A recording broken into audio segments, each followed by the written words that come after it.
بسم اللہ الرحمن الرحیم الحمد للہ رب العالمین والصلاة والسلام علی سید الانبیاء والمرسلین وخاتم النبیین۔ ماہ رمضان اور پیغام قرآن کے عنوان سے یومیہ گفتگو چل رہی ہے۔ آج جمعہ ہے اور جمعہ کی فضیلت اور جمعہ کے اعمال کے حوالے سے بھی بات ہوگی، لیکن اس سے پہلے ہم نے جو ہمارا وقت ہے اس کی قدر کرنی چاہیے، اس پر انشاءاللہ بات کرتے ہیں۔ یعنی وقت کی اہمیت اور وقت کا صحیح اور مثبت استعمال۔ قرآن کریم میں اللہ تعالیٰ کا ارشاد ہے ثم لتسألن یومئذ عن النعیم، کہ پھر ضرور بے ضرور تم سے روز قیامت نعمتوں۔ انسان کو اللہ تعالیٰ نے ایمان کے بعد جو نعمتیں عطا کی ہیں اس میں سب سے وقت اور اس کی زندگی ہے۔ زندگی اسی وقت کا نام ہے۔ جب وقت ختم ہو جاتا ہے تو زندگی ختم ہو جاتی ہے، جب وقت ملتا ہے تو زندگی مل جاتی ہے۔ پھر ہمارے اوقات میں سے جو وقت ہماری نیند کا ہے، نیند ایک قسم کی موت ہوتی ہے، لہٰذا وہ وقت ہمارے کام میں نہیں آتا، البتہ اس وقت کا آرام ہمارے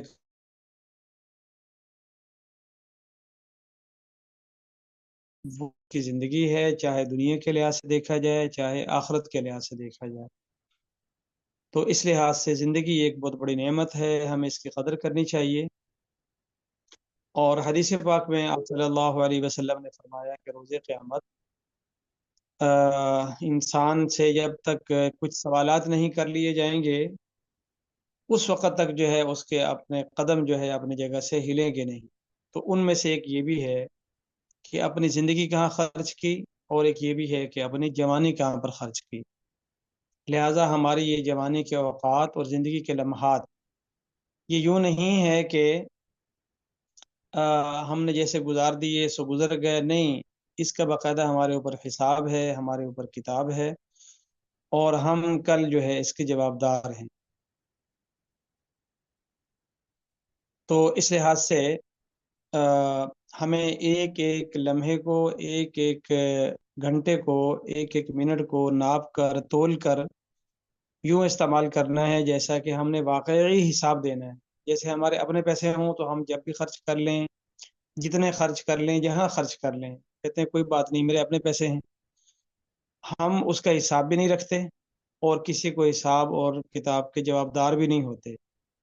لیکن اگر ہمارے پاس ادارے کی رقم ہو، والدین کے پیسے ہوں، یا کسی اور کی امانت ہمارے پاس ہو، تو ایسی حالت میں پھر ہم اول تو خرچ وہاں کرتے ہیں جہاں پیسے والے نے کہا ہو، اپنی مرضی سے خرچ نہیں کرتے۔ نمبر دو کہ اتنا ہی خرچ کرتے ہیں جتنے کی گنجائش ہو، جتنے کی اجازت ہو۔ زیادہ خرچ کی ضرورت پیش آئے تو ہم مالک سے اجازت لیتے ہیں۔ اور تیسرے نمبر پر جو خرچ کرتے ہیں اس کا حساب رکھتے ہیں کہ یہ رقم میں نے کہاں خرچ کی، بلکہ اس کے رسیدیں بھی ہم لوگ محفوظ رکھتے ہیں۔ تو جس طرح وہ رقم کسی کی امانت ہوتی ہے، ہم محتاط استعمال کرتے ہیں، تو اسی طرح یہ زندگی اور وقت بھی اللہ کی امانت ہے۔ پہلے تو ہمیں اس کو یوں استعمال کرنا ہے کہ زندگی کے مالک، زندگی دینے والے نے کہا ہے کہ یہاں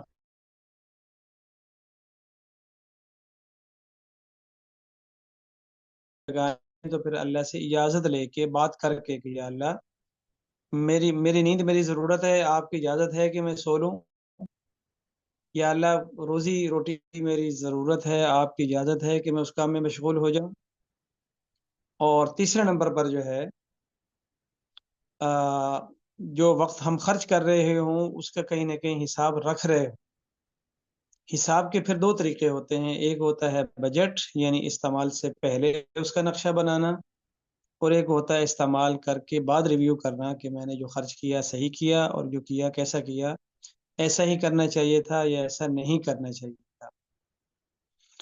تو آج کل دنیا کے اندر ٹائم مینجمنٹ ایک بڑی اہم کورس سمجھا جاتا ہے، اس میں باقاعدہ ورکشاپس ہوتی ہیں، ٹریننگ ہوتی ہے، اور اس فیکٹری کو، ادارے کو، یونیورسٹی کو بہتر سمجھا جاتا ہے جس کے ہاں ٹائم کی پابندی ہو اور ٹائم کی مینجمنٹ ہو۔ اس بنا پر باقاعدہ فیکلٹی کی morale کی امپرومنٹ کے لیے ورکشاپس، اور آ کر بڑے بڑے اساتذہ کو، بڑے بڑے آفیسرز کو ایک ٹرینر جو ہے آ کر بتاتا ہے کہ آپ صبح اٹھتے ہیں تو یہ وقت اس میں خرچ کرنا چاہیے، کچھ وقت اپنی صحت پہ لگانا چاہیے، آرام پہ لگانا چاہیے، کوالٹی ٹائم جو ہے وہ کام پہ لگانا چاہیے۔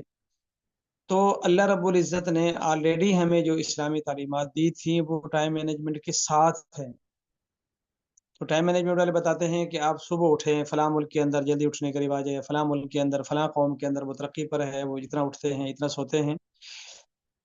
تو اسلام کے اندر جو ہے وہ جاگنے کا اچھا وقت جو ہے وہ تہجد کا وقت ہے، ارلی۔ پھر اس کے بعد صبح صبح پہلے عبادت ہے، اعمال ہیں، پھر اس کے بعد جو ہے وہ اشراق ہے، چاشت ہے، ناشتہ ہے، کھانا ہے، سحری ہے، پھر دوپہر کو ایک دفعہ پھر واپسی ہے اللہ کے حضور، اللہ کے دربار، تاکہ اتنے گھنٹوں کا حساب بھی ہو جائے اور غلطی پر توبہ استغفار بھی ہو جائے۔ پھر 2 گھنٹے کام کی اجازت ہے، پھر واپس حاضری ہے، رپورٹ کرنا ہوتا ہے، اور اس میں جو ہے جو غلطی کوتاہی ہوئی ہو اس کی معذرت کرنی ہوتی ہے۔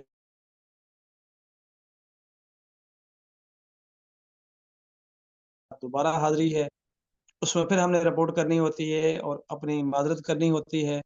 اچھا ہو جائے تو اللہ کا شکر ادا کرنا ہوتا ہے، مغرب ہو جاتی ہے، پھر گھنٹے سوے ڈیڑھ کے بعد دوبارہ پھر ہماری حاضری ہوتی ہے، ہم نے رپورٹ کرنی ہوتی ہے۔ تو 5 بار ہم آفس میں رپورٹ کرتے ہیں، اور اچھے پر اللہ کا شکر ادا کرتے ہیں، اور جو غلط ہو جائے اس پر توبہ اور استغفار کرتے ہیں۔ تو اسلام کے نظام کے تحت ٹائم مینجمنٹ ہے، اصل مسئلہ ہے ہمارا پابندی اور احساس کا ہے۔ تو زندگی یوں بھی قیمتی ہے، اور رمضان المبارک کے لمحات تو اس سے کہیں زیادہ قیمتی ہیں۔ اس لیے ہمیں اپنے پیپر ورک کے ساتھ وقت کو جو ہے ناپ کر تول کر خرچ کرنا ہے، اپنے آپ سے حساب مانگنا ہے، غلطی ہوئی ہے تو اللہ سے بھی معافی مانگنی ہے، اور اپنے آپ کے اندر بھی اس بات کا لحاظ رکھنا ہے کہ میں کیا واقعی ہی رمضان کے لمحات کی قدر کر رہا ہوں، کر رہی ہوں یا نہیں۔ اس وقت اللہ کی رحمت کا مہینہ جاری ہے، جس کے اندر ہمیں رب اغفر ورحم وانت خیر الراحمین پڑھنا ہے اور اللہ سے رحمت مانگنی ہے، اور اپنے جو اوقات ہیں اس میں خیال کرنا ہے کہ میرا وقت میں مناسب ہے۔ ہم جیسے چلتے ہوئے جا رہے ہیں تو اس وقت ہم دعا یا زبان تلاوت کا اہتمام کر سکتے ہیں، اور اگر ہم تھک ہار گئے ہیں، ہم سے کچھ نہیں ہو رہا، نحیف ہو گئے، کمزور ہو گئے، نقاہت ہو گئی، شام ہو گئی، تو پھر ہم اپنی زبانی اور بدنی عبادت سے ہٹ کر فکری عبادت میں اپنے آپ کو لگا سکتے ہیں۔ جس وقت ہم چاقو چوبند ہیں، چوکس ہیں، اور بھرپور آرام کیا ہوا ہے، تو اس وقت کو ہم اپنے تھکنے والی عبادت میں لگا سکتے ہیں، جس میں تلاوت ہے، ذکر ہے، دعا ہے، نوافل ہیں۔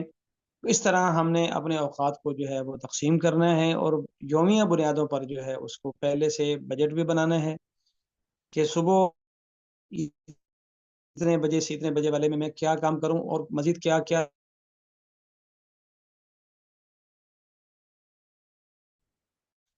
اور اسی طرح جو ہے وہ تلاوت کہاں، ذکر کس جگہ، دعا کا اہتمام کہاں پر، اور اسی طرح جو خدمت خلق ہے، سحری افطاری کا لانا یا انتظام کرنا، بنانا، برتن دھونا، یہ بھی عبادت ہے۔ بس نیت کرنے سے جو ہے نا اس نے بھی یوں ہی عبادت بن جانا ہے، جیسا کہ ذکر اور دعا۔ تو اس لیے ہم نے آج جیسے جمعہ ہے تو جمعے کی ابھی فجر ہو گئی، فجر سے ہم نے رات سونے تک کے وقت کو، یہ 12 گھنٹے بنیں گے، 14 گھنٹہ بنیں گے، 16 گھنٹے جو ہمارا جاگتا ہوا وقت ہے،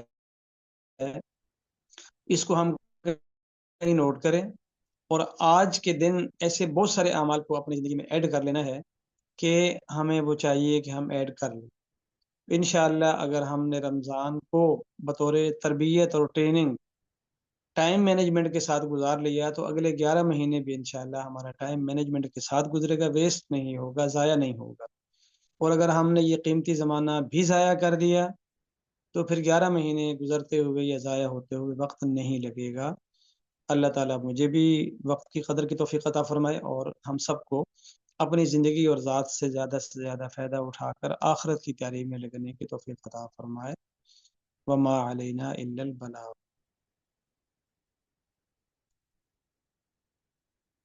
یہ ریکارڈنگ آف کر دیں.